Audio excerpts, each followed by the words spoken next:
Hello, everybody. Welcome to Turney Talks. I'm your host, Jacob Turney, and today we'll be talking about the myth or legend known as Spook Road.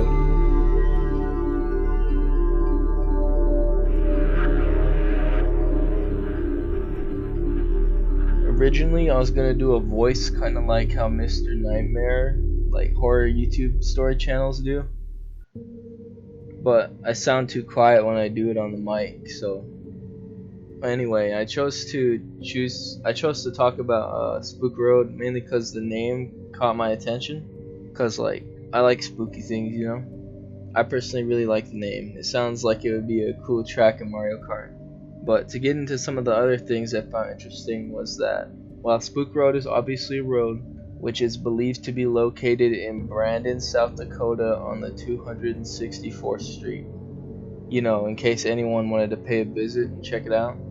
But apparently there may be another Spook Road that is often debated to be the real Spook Road. So there are possibly two spook roads out there. I don't know which road that is because it doesn't show up when I Google it. It only shows the one road. So I guess that road is the real Spook Road.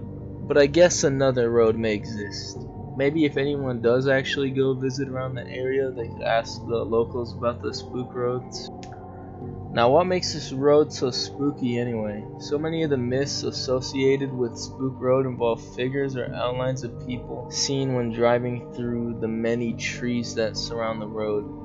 Some even say that the figures will appear on the road and then suddenly vanish, which could possibly attribute to many of the car accidents that happen within the area. Cause if someone showed up right in front of you, you'd probably swerve out of the way. Anyway, most people say that they can see the figures hanging from the limbs of the trees and also from the bridges you'll see driving through. Speaking of the bridges themselves probably hold the greatest myth of them all, well, at least in regard to Spook Road.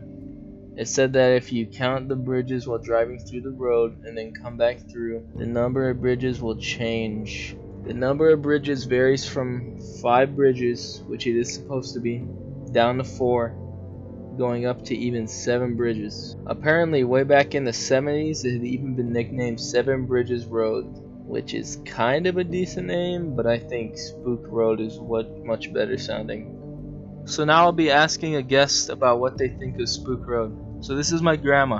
Grandma, can you tell the audience your name and something about yourself if you want to? My name is Lavina Malk, and I don't work. I'm retired, and I just stay home and do housework. Okay, well, what do you think of the supposed figures of people lingering around or even hanging from the trees in Spook Road? Well, it sounds really spooky to me. I don't think I'd want to go on that road. Alright, so do you believe that the number of bridges changes when you count them? Well, I watched the video a couple times, but I think the number of bridges stayed the same. Yeah, I think so too.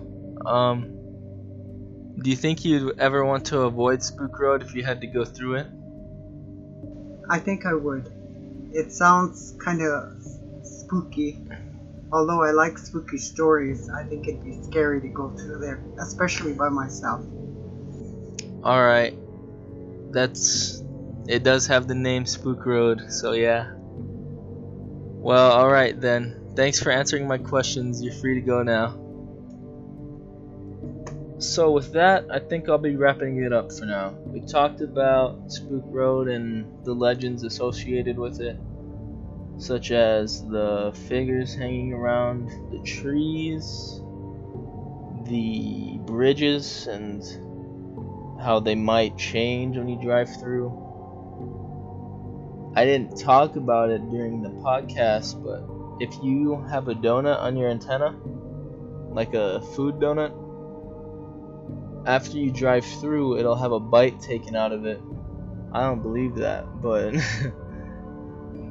and we had an interview with my grandma, Lavina Milk, and that was pretty good, I thought.